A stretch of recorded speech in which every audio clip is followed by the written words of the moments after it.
¿Te has preguntado alguna vez qué pasó después de la muerte de Pablo Escobar? Y no me refiero a la otra vida ni nada parecido.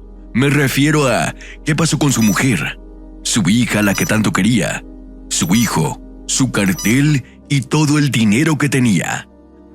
Parece que nadie habla de estas cosas y puede que nadie le importe, pero a nosotros definitivamente sí.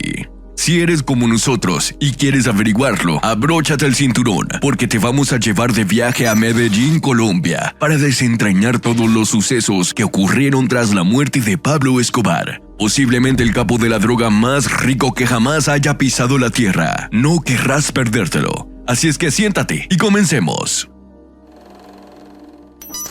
Era el 2 de diciembre de 1993 y todo el ejército colombiano buscaba a Pablo Escobar. No, eso es incorrecto. Medio Colombia estaba en su busca. Hablo de carteles rivales, de una fuerza especial de mercenarios llamado los Pepes, e incluso su propia familia. Todos estaban buceando los rincones más profundos y sucios de Medellín, buscando a Pablo Escobar. Vale, pausa. Probablemente te estés preguntando, ¿qué demonios acabo de decir, verdad? Lo que acabo de describirte fue la última hora o quizás incluso 30 minutos antes de que Escobar muriera. Se escondió después de que el gobierno colombiano anunciara un plan de traslado a un centro penitenciario estándar. Pero Pablo Escobar, siendo el hombre testarudo y egoísta que era, no quiso huir. En este momento, el gobierno colombiano y un grupo de paramilitares que no tenían miedo de cruzar las líneas de la mortalidad y legalidad como lo había hecho Pablo, iniciaron una persecución nacional. Ahora, volvamos a mi historia. Pablo, por primera vez en su vida, celebraba su cumpleaños fuera de la tradición habitual de festejarlo con su familia. Necesitaba tanto hablar con su familia que decidió arriesgarlo todo y hacer una llamada a su hijo. El gobierno colombiano pudo interceptar la llamada y localizarla en la torre telefónica móvil cercana de su ubicación. Inmediatamente cerraron su escondite. Enviaron un convoy de militares armados con una instrucción: dispararle a Escobar en cuanto esté en vista. Pablo Escobar sabía que probablemente había cometido el mayor error de su vida. Intentó escapar por el tejado de su escondite, pero ya era demasiado tarde. Todo el edificio estaba rodeado de soldados. Así fue como Pablo Escobar fue encontrado y finalmente asesinado en una azotea como rata. Con su guardaespaldas de mayor fuerza, el Limón, su mujer, María Victoria Henao, se sintió muy mal tras conocer la noticia de su muerte. Si nunca les hubiera llamado, podría haber vivido más tiempo. Con su muerte, dejó atrás el cartel de Medellín, su riqueza, propiedades y algunos artefactos muy caros. Pero lo más prestigioso que dejó fue su familia. Tras su muerte, los miembros del cartel Medellín se dirigieron a su esposa para que se erigiera en cabeza del cartel. Y es más, mientras Pablo vivía, ambos dirigían el cartel juntos, lo que la colocaba en la posición perfecta para seguir dirigiendo sus asuntos. Pero María no estaba hecha para todo eso. De hecho, no quería tener absolutamente nada que ver con el cartel ni con la cocaína.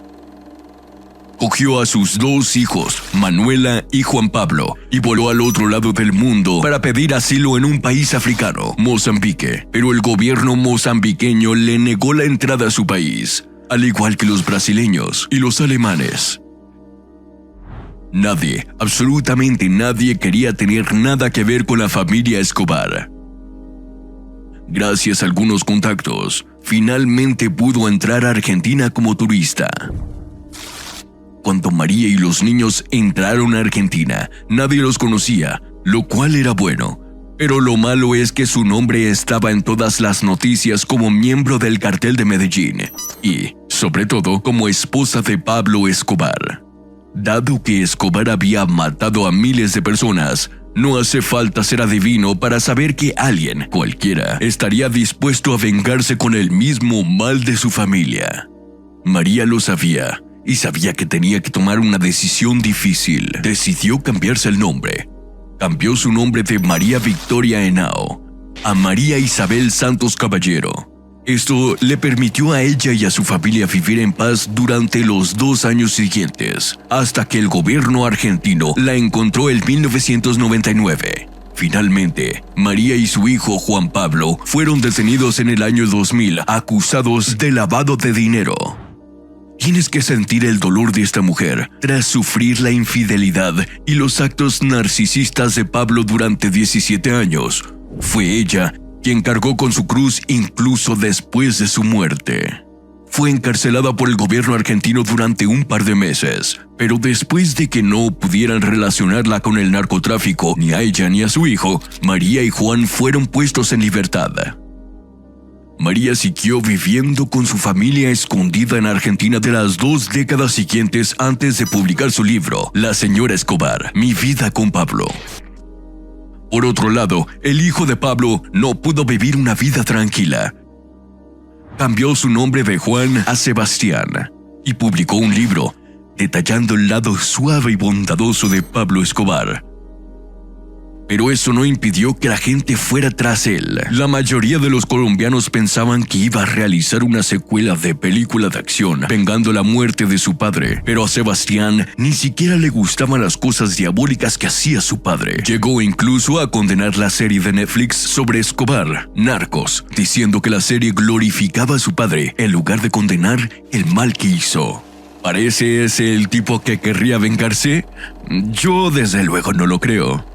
¿Y por qué querría alguien vengarse de Pablo? Pablo fue responsable del asesinato de más de 4,000 colombianos. El más siniestro de sus asesinatos se produjo cuando mató a 40 chicas menores de edad después de que una de ellas denunciara a la policía las explotaciones sexuales de su cartel con chicas adolescentes vírgenes. ¿Te lo puedes creer? Es totalmente demencial pensar que alguien haría algo así. Y Sebastián pensaba lo mismo. En una entrevista, Sebastián narró cómo ha escapado a más de 9 intentos de secuestro en Argentina. Estos intentos de secuestro se produjeron después de que Forbes hiciera una publicación que afirmaba que Pablo Escobar había dejado atrás más de $3 millones. Pero una cosa de la que la gente no se dio cuenta es que todo ese dinero se quedó en Colombia tras la muerte de Pablo. Así es, la mansión de $10 millones de Pablo, la lujosa prisión que construyó para sí mismo llamada la Catedral, y varias otras propiedades que poseía, quedaron todas podridas en Medellín después de que su familia huyeran del país. Tenía miles de millones de dólares que no podría depositar en el banco, así es que adoptó un enfoque diferente para guardar su dinero. Estoy hablando de meter millones dentro de sus muebles, enterrarlos bajo tierra y colocarlos en lugares que apuesto que el propio Pablo no podría recordar. Pero eso es lo que ocurre cuando eres el narcotraficante más rico del mundo. En sus mejores tiempos, Pablo era responsable del 80% de la cocaína en América. Incluso llegó a quemar la friolera de $2 millones cuando su hija tenía frío y no había leños de fuego en su casa. Vaya, ojalá yo tuviera tanto dinero para despilfarrar. De todos modos, la casa de Escobar en Medellín, antes de morir, conocida como el Edificio Mónaco, fue volada con explosivos por carteles rivales. Este edificio no era del tamaño de un campo de fútbol, ni tan alto como un rascacielos custodiado por la máxima seguridad. Simplemente era la casa de Escobar. Después de que el edificio de 6 plantas quedara desierto, el gobierno colombiano tomó posesión de él y la convirtió en una atracción turística para la gente que quería echar un vistazo a la vida de Pablo Escobar. Sin embargo, cuando los miembros de la comunidad pasaban por delante de él todos los días, era un constante recuerdo de sus seres queridos que murieron a manos de Escobar. Por ello, en 2018, el gobierno decidió derribar el edificio y convertir el terreno en un monumento a las víctimas del terror de Escobar. Otra de las casas de Pablo Escobar que se derrumbó fue su lujosa casa de recreo en Guatupé. Se llama La Manuela, en honor a su hija Manuela Escobar. Y era el lugar donde Escobar se distraía un rato. Lo más loco de este edificio es que fue destruido incluso antes de la muerte de Escobar. Un cartel rival cargó más de 200 kilos de explosivos TNT, volando por los aires más de la mitad del edificio mientras Escobar estaba escondido. Unos años más tarde, la naturaleza se apoderó del lugar mientras los carroñeros rompían partes de la estructura en busca de cualquier objeto de valor escondido o enterrado por Escobar. Aunque no tenemos ni idea si tuvieron suerte, tengo que decirte ahora mismo que la mayor de las propiedades de Pablo que se perdió tras su muerte fue la catedral. La catedral es el nombre de la prisión de $1.000 millones que se construyó y personalizó a sí mismo. Tenía un casino, un spa, un campo de fútbol y otros lujos que la separaban totalmente de su propósito. Tras la muerte de Escobar, la catedral se convirtió en la isla del tesoro. Los residentes de los alrededores entraban y salían del lugar, rebuscando todo lo que encontraban y, según fuentes externas, se enterraron y escondieron millones de dólares dentro y fuera del edificio. Pero cuando se terminó de buscar oro, la catedral quedó abandonada hasta que un grupo de monasterios, los monjes benedictinos, se hicieron a cargo del edificio y lo convirtieron en un lugar sagrado de culto y un monumento en memoria de las víctimas de las obras de Escobar. Ahora, la gran pregunta que probablemente tengas en mente es, ¿qué ha pasado con su cartel? El cartel de Medellín. Una vez que el rey y la reina se fueron, todo el cartel se vino abajo. La mayoría de los miembros fueron encarcelados, mientras que otros fueron asesinados a sangre fría. Algunos de los miembros del cartel que quedaron tuvieron que buscar refugio en carteles rivales como el cartel de Cali. Estos carteles rivales acabaron haciéndose cargo de la exportación de cocaína de Colombia a Estados Unidos y otras partes del mundo, pero no toda la fortuna de Escobar fue saqueada o abandonada. Antes de morir, construyó escuelas, hospitales, casas hogares y otras infraestructuras comerciales para los habitantes de Medellín, mientras masacraba a cualquiera que se atreviera a enfrentarse a él o a desafiar su autoridad. Y eso hizo que su vida fuera tanto paradójica. Por un lado, se le consideraba un héroe, y por otro, el diablo vestido de Prada. Ahora mi pregunta para ti es, ¿pueden justificarse las acciones de Pablo Escobar? ¿O es el diablo que todos dicen que es?